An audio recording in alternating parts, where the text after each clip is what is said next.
MJ Movie Reviews back again with the continuation of my Arnold-a-thon, Arnold Schwarzenegger marathon, old school Arnold Schwarzenegger, of my review of The Terminator from 1984.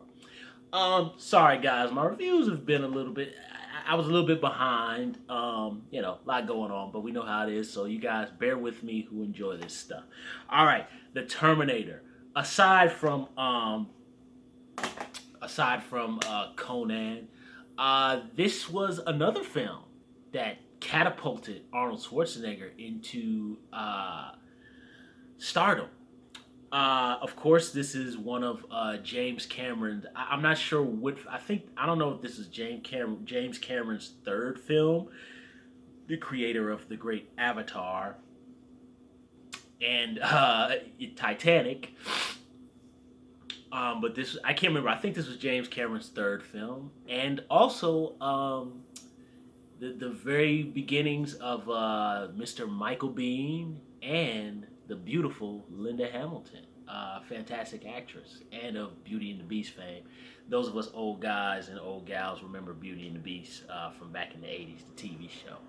With the beast was in the sewer. But anyway, I digress too far. The Terminator. I have always loved the first and second Terminator film. Later on in my marathon, I'll get into which one I like better and blah blah blah. But anyway, the Terminator, through and through, this vehicle was tailor made. I'm not saying that they created the film for Arnold Schwarzenegger, but this role. There's some roles that actors play that just totally suit them, and along with I would probably say Conan and Terminator. This is another role that was just suited for Schwarzenegger. And particularly at the time, this was before, and I don't think Arnold Schwarzenegger is given enough credit, Arnold Schwarzenegger became a better actor kind of towards the pinnacle of his career. And I don't think he was given enough credit for that, but that was because a lot of people couldn't stand the fact that he wasn't, a classical stage actor and all that. But at this time, this role suited Arnold Schwarzenegger very well because it was a very physical role. He had to really exude his physical presence, his bodybuilding, his large stature. And he very much, you would think that because of how big Arnold is, that he probably would be a machine. He can't be human. So it fitted him perfectly. And very interesting enough, apparently, trivia, O.J. Simpson, I can't even believe this, was supposed to be the Terminator, or Lance Henriksen. I can see Lance Henriksen, although Lance Henriksen is not physically big enough. O.J. Simpson, I just think he's a horrible actor. Way before, his contract. I'm not even going to get into that, but we know what happened with him. But way even before that, I thought he was horrible in the Naked Gun movies and the other little movies that I did see him in. I thought he was terrible. And I just thought he was a horrible actor, even before he lost his mind. But anyway, this role was suited for Schwarzenegger. And what I really like about this movie is the later Terminator movies. I think particularly what I like about this film, the original, and the second film, they are not Arnold's movies. Arnold is the headline, but really at the core story of both films, these at least in this original film, it's Sarah Connor's story and kind of Michael Biehn's story, Kyle Reese, who's sent back from the future to protect Linda Hamilton from this murderous, bloodthirsty cyborg. Through and through, this was made in 1984. This is a horror film. Basically, this has the Friday the 13th template to it. I've heard interviews with James Cameron where basically he took the slasher 80s tropes of the day, females running, there's a lot of sex and death, darkness, creepy hallways, all that kind of stuff, hearing noises in loud places and turning and, being paranoid, is the killer out to get me and all that type of stuff. Through and through, those tropes are very present in this first. This is a sci-fi horror film with some action spree. Sci-fi action horror film is what I call The Terminator. It's a very interesting hybrid. And what's fascinating about it is how well balanced it is. That's what's crazy about it, is because it has all the darkness, and this is a very dark film.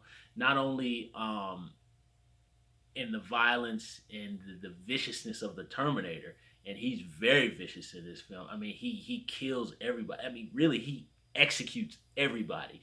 There's a lot of scenes in this film that are definitely questionable by today's standards, seeing the increase in violence in real life, particularly in relation to guns and mass shootings and all that stuff. Because there's plenty of scenes in this film where, I mean, there's a scene where Arnold goes. I don't know if they left bullets on the front counter back in 1984 because I was only 4 years old.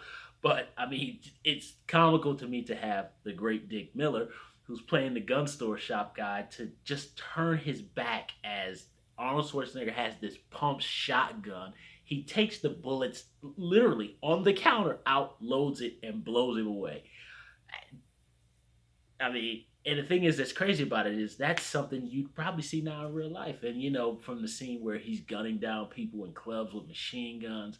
And obviously one of my favorite scenes in the entire film, the police station massacre, where Arnold tops that off with his famous "I'll be back" line, which is delivered with only Arnold could deliver that line, only him. And I think, according to legend and trivia, his kind of Australian thick accent. I think the line James Cameron, don't quote me, I'm paraphrasing, but I think James Cameron said the line was written something like, "Okay, I'm about to go to the car and go get something." And then because of Arnold's accent and his trouble with dialogue, it was just simply turned into "I'll be back," and it's perfect. It's perfect. And that line, for all of us 80s babies who remember Arnold when he was at the height of his fame, that will forever be ingrained in our minds when we think of Arnold Schwarzenegger, and it's delivered perfectly. But the violence in this film is very, very disturbing. Very, very disturbing. And you're not just talking about he just goes in and just shoots somebody, bang. So, I mean, literally, he shoots people in the forehead with this laser beam that's on all the poster artwork, poster I got on my wall. And he shoots them at least 8 times after they ain't already dead. And he checks to see if they're still breathing. So there ain't no way that he's going to pop you and then he's going to be like, okay, good. He's going to make sure you're down. So it's very vicious, very vicious. So the violence is very dark, cinematography wise. And I know this was a low budget film, as according to Terminator 2 is a big budget film, but this original film was a low budget, small film. And the way they stretch the dollar, the way they really take advantage of, and according they shot in downtown LA, at least what I remember from the interviews, I haven't watched them in quite a while. But really, the seediness of downtown LA really permeates on film. So you can just feel the grime and the dirt as Michael Biehn is running around in these back alleys and talking to drunk homeless people. Man, you see that bright light? I feel so bad for that homeless dude. He stole the man's pants. That was just cruel. But you just really feel the dirt and the grime. And the interesting thing about it is they contrast present day, which is 1984, with the flashbacks to this future dark world, which is basically the Matrix, where the machines have taken over and they're trying to wipe out all humanity because it's humanity versus the cyborgs. And what's really interesting about it is when I watch these scenes now, it looks like it's out of Jean-Claude Van Damme's movie Cyborg from 1989. I love Cyborg with Van Damme, but it looks like parts of Cyborg, but that's how small this film is. And it just really feels dirty and hopeless. And Michael Biehn plays his character with brutal, emotional honesty. This man, raw emotion. It's almost the level that Mel Gibson plays a part, where Mel Gibson is very emotionally raw. Like he just puts it out there. Michael Biehn this is a very heavy, intense, layered performance. This is a brilliant character that he's put to screen. This is a man who really, he's a guy who suffers from shell shock, post-traumatic stress. And he's going to do whatever he has to do to protect this woman from this crazed killer cyborg. And he's kind of just trying to reason with her, like, listen to me. And it's just his complete conviction to get her to understand, no, this is serious business. You have to listen to me. He is going to kill you, and your life, humanity depends on it. Not just whether you die, the world, the universe. heavy stuff, man. And it's all ridiculousness, and that's the skill of the film, is that it's totally ridiculous, but it's delivered with such visceral, it feels so convincing. And it's stupid. It's ridiculous, but they make it real. Linda Hamilton in this first movie, um, by today's standards, and the movie was designed that way. Her character is pretty annoying in the first half because she's so wispy, and she's got the poofy, feathered blonde hair, and she's on her little cheap, low rent, early mid '80s motorcycle, and she works at a pizza shop, and she's so wimpy and wispy, and she's really annoying. It isn't until, and it's all designed that way. The movie is completely designed that way for her character to be like that, because therefore her shift towards the second and the third act makes more sense. Her shift for what she's ultimately going to become, and we'll get to the second film later, but what she ultimately becomes in the second film makes total sense here. That's what I love. The consistency between the two films is spot on, and I'll get into all the consistencies later on when I talk about Terminator 2. But Linda Hamilton, she's very annoying in that first half of the movie, but it's designed that way, and she does it very well. And again, her performance is emotionally layered. She has to be terrified, but she has to gain strength. Her strength that she doesn't gain really isn't until the third act. So kind of towards the end of the second act, going into the third act. But she seamlessly weaves it pretty well with Michael Biehn's intensity. It's a very delicate juggle that the two of them do in this movie. And they have to kind of be, he has to convince her, she has to be convinced. And gradually they join. And that's when the love story elopes. So it's interesting that they weave a love story into all this gruesomeness and horrorness and science fiction, crazy fantasy. It's very, very intricately woven together, and it's very convincing. You really, I'm a person, I don't like love scenes, gratuitous love scenes, a la Lethal Weapon 2. I hate gratuitous love scenes in action and horror films and stuff. If it's Jason or Friday the 13th, whatever, the TNA is there just to titillate, so that's fine. But in something like this, I think it just interrupts the flow. But here, it makes sense because not only is it joining of their characters and ultimately the trust that they have, their love and their trust, but also it weaves the seeds into the what ultimately becomes the future war of humanity versus the machines, and sets up the second film.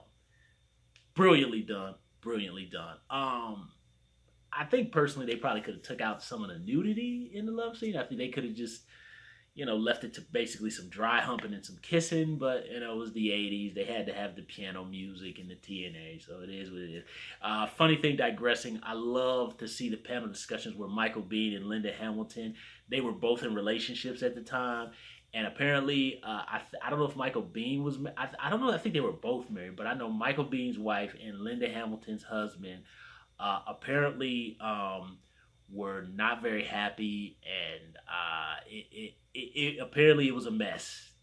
Them two had some stuff to deal with for shooting that scene, but hey, they had to eat, so sometimes you got to do what you got to do. It's a movie business, man. Get over it. And it was funny how they said it was like walking to the death chamber before they shot the scene. But interesting stuff. Also, not only the darkness, the brutality, the weaving, the love story, the intensity of Michael Biehn and Linda Hamilton's characters, and how Arnold exudes very minimum dialogue, and also he has little touches of his some of the comedic stuff that he did. That's what I love. By the time Commando came, they brought up. See, you can even see in this first Terminator that Arnold is funny. In all this darkness, you can kind of see that his quippiness was there, and they just elevated it in Commando and brought Arnold to where he's really good at. But this is a pure physicality role, assisted by the awesome in-camera special effects and animatronics of the late Stan Winston. One of my favorite scenes, has always been one of my favorite scenes when I saw the Terminator way back when I was a kid, is the surgical thing, taking the eyeball out, and I just love how he takes the glasses off and he takes the towel and he sticks it in the hole and he just it's so good, it's so gross.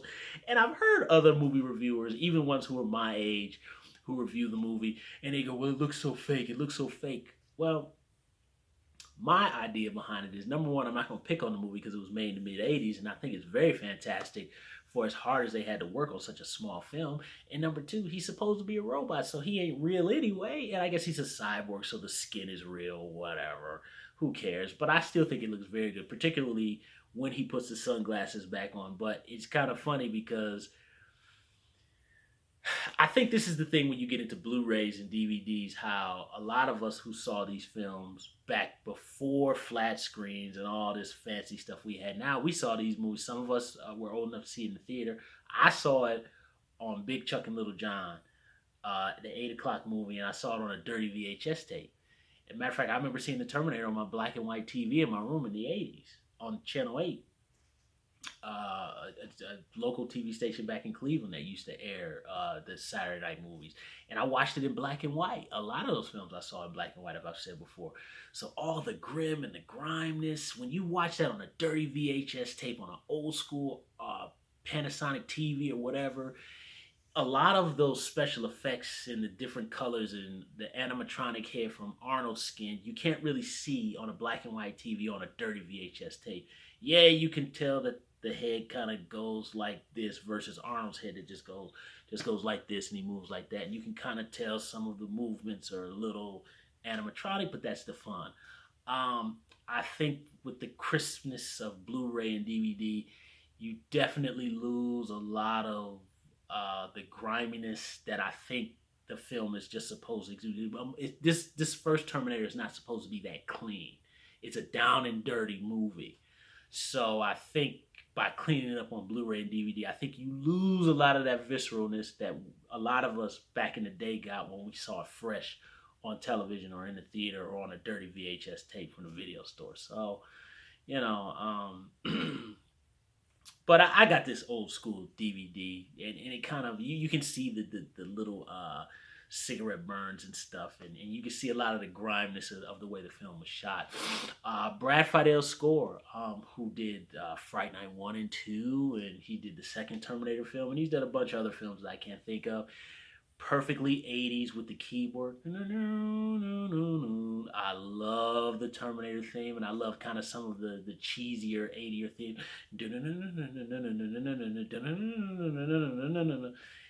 Very well done. I think well, obviously the score with Arnold is coming. Do do do do do do do. So it's like a heartbeat. You know, like a heartbeat. Like you feel tense when you hear that music because you know he's about to do something nuts. Fantastically done. I've heard that Brad Fiedel does not do music anymore. I wish he'd come back, man. I heard he retired. I'm not sure, but man, the score for this is fantastic. In the opening titles, do do do do do do, and I love the titles going like that, cross one another, and then it goes back and it says the Terminator, and it flashes. I love that. It's just great. And one thing I want to get, I don't, because I want to go on too long, guys, because you guys know I can keep going. But what I do like is I didn't realize when I think about this original Terminator film, I don't really tend to think about it as an action film. That's really more Terminator 2. So I really kind of more, when I think of this original movie, I really more think of Michael Biehn and Linda Hamilton because it's really kind of more their movie than it is Arnold's movie. They definitely have more screen time than him. He's just the threat.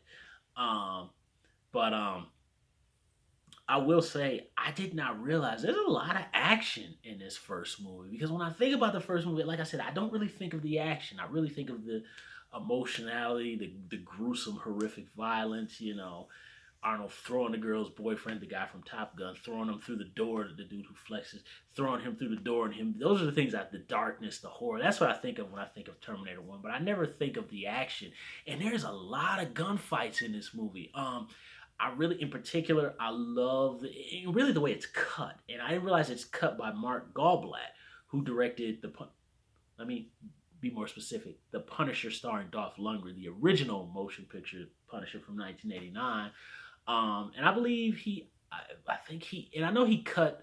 I think he cut Showdown a Little Tokyo, Commando, some Bad Boys 2. He's cut a lot of classic action films from back in the day, and you can really see how great of an editor he is. That's why you need guys like that to cut action films. Because digressing a little bit, as much as people might not be able to stand Michael Bay, I do like the way some of the action is cut. I hate Bad Boys too, but I do like in some of the sequences the way the action is cut in that movie.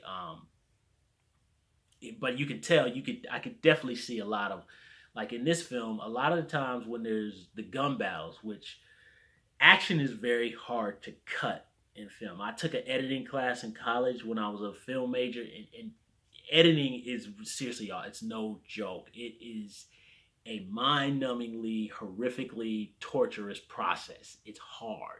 And to be able to cut action the way it is particularly back in those days, which I think back in those days it was done manually. Um, my hat goes off to them, but I love the way the gun battles are cut. They're cut very well, particularly scenes where Michael Biehn is shotgunning down Arnold, and it's just like almost every time he pumps and he fires, at that second, you see where the bullet hits something, whether it hits glass or whether it hits some poor innocent bystander or whether it hits Arnold. It's not 25 different camera angles. It's usually the same angle, but you can kind of see how they take that same, probably maybe 2 or 3 shots, or maybe it might be one shot, and they cut it to make it look like it's 2 or 3 shots. Very meticulously done. I love the way the action is filmed. I love the car chases in this movie. I mean, these are done with big boat, huge cars. These ain't no fancy Bad Boys 2 Ferraris and all that. These are old school cars, and they're very well done. And when I watched the film, it definitely looks like the actors were in danger. And the stunt people, I'm not surprised if, according to what they say, I don't know, but according to what people who have rumors that James Cameron is a tough director, I'm imagining some dudes got jacked up filming these action sequences. I can only see it, but they leave a very good impact, and they're very well done. I love the gun battles in this movie. They're absolutely fantastic. This is a great film. It is a great, great, great film. Later on, I'll say which one I like better, 1 or 2. I don't even count anything after 2. Whatever. I just count the first 2 films as the Terminator films. But later on, I when I talk about Terminator 2 and stuff, I'll make a video where I talk about which one I like better. But this is a fantastic movie, dripping with complete creativity, suspense, very heavy performances, visceral action, horrific violence, a well done score, and it is dripping with 80s cheese, which is wonderful. And the fact that it has this much 80s cheese in it, and it's still very good, just fantastic. And I also left out that I love Paul Winfield, the late Paul Winfield, and Lance Henriksen, as I think he's the police. I don't know, he's the lieutenant, and Lance Henriksen is like I don't know, he's a sergeant. But either way, they're in that line, boss and co-worker, worker. But they're fantastic. Paul Winfield and Lance Henriksen, their screen time is short, but they're very good in this movie. And the gentleman who plays the doctor who carried the role onto the second film, very well done in their brief scenes. This is a fantastic piece of sci-fi action horror cinema. James Cameron is a brilliant director and writer. I love The Terminator. It's definitely one of Arnold's best films from his heyday. That's my review of The Terminator from 1984. Thumbs up the video, subscribe to the channel, share the video, leave comments down below about how you feel about The Terminator, any feelings, James Cameron, Arnold, Michael Biehn, Linda Hamilton, whatever, Brad Fiedel. Don't forget to hit the little bell, ring-a-ling-ding-ding-ding, and stay tuned because I'm going to come back with my review of, and don't everybody jump for joy, Red Sonja from 1985, starring Arnold Schwarzenegger and Brigitte Nielsen. RMJ Movie Reviews. I'll see you soon, folks.